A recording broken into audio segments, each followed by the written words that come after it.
it's quite good because for the first time, this meeting, organizers of the meeting succeeded in غونډه ډیره ښه وه. د لومړي ځل لپاره د غونډې تنظیمونکو په افغانستان کې د طالبانو د سرپرست حکومت استازي هم د غونډې ته د خبرو اترو لپاره رابللي ول. د دې غونډې لومړی دوه پړاوونه ناکامه شوي ول ځکه دوی په دې کې نه توانېدلي چې د طالبانو استازي په دې غونډه کې ګډون وکړي چې دا د ډیرو سیمه ایزو او ګاونډیو هېوادونو غوښتنه وه. Which is called for and urged by many regional and neighboring countries. د طالبانو او د ملګرو ملتونو د پلاوي د خبرو اترو اجنډا پر کوم موضوعاتو راڅرخېدله؟ According to the organizers of the meeting of the United Nations, this meeting mainly touch upon the د غونډې د همغږي کوونکو په حواله د خبرو اترو اصلي موضوع د خصوصي سکتور وده او په هېواد کې د مخدره توکو پر ضد مبارزه ده چې دواړو لوري یعنی د ملګرو ملتونو د پلاوي او افغان لوري د مذاکره کوونکي ډلې په ان هغه دوه موضوعګانې دي چې دلته پرې باید د ځل بحث وشي. They believe those are two subjects suitable to find themselves discussed here this time. د ګاونډي هیواد په توګه د افغانستان په اړه د چین اصلي اندېښنې کومې دي؟ Yeah, we are together with the international community, neighboring countries and the regional countries ever since August 15 after American hasty withdrawal. موږ د 2021م کال د اگست ل 15مې نیټې راهیسې له نړیوالې ټولنې ګاونډیو او سیمې له هېوادونو سره یو ځای یو. له هغه راهیسې چې امریکایي ځواکونه تر شل کلنې ناکامې پوځي اشغال وروسته له افغانستان څخه ووتل، افغانانو په تاریخي توګه دا فرصت درلود چې خپل برخلیک په خپل لاس کې واخلي. نو افغانستان او همداراز ګاونډي او د سیمې هېوادونه په دې اند دي چې دوه برابر ډېرې هلې ځلې باید وشي څو په افغانستان کې د پایدار امنیت، ثبات او بیا رغونې په برخه کې مرسته وشي او هر څه د نړیوالې ټولنې ګاونډیو او د سیمې هېوادونو او طالبانو د سرپرستۍ ادارې ترمنځ د تعامل او ډیپلوماسۍ له لارې شونې دي. That comes for all those diplomacy, all those interaction between Afghanistan interim government and the neighbors and the regional countries and the international community.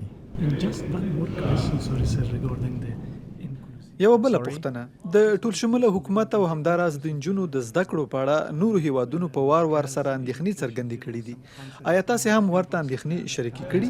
Do you have the same concern like the others? Yeah, it is repeatedly mentioned during the meeting and during all other discussions, not only this meeting.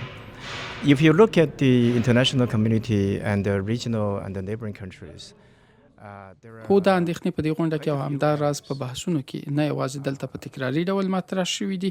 که تاسې نړیوالې ټولنې د سیمې او ګاونډیو هېوادونو ته وګورئ نو ډېرې داسې ساحې شته دوی پرې نه دي توانېدلي د بحث برخه یې وګرځوي، لکه ټول شموله سیاست، معتدله حکومتولي، د نجونو او ښځو زده کړې او کار چې څرنګه نه یوازې نارینه‌و ته بلکې ښځو او نجونو ته هم ښه فرصتونه برابر کړی شي.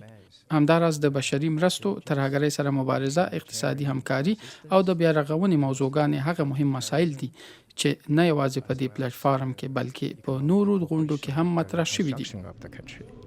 So all these areas not only in this platform but also discussed in some other platforms.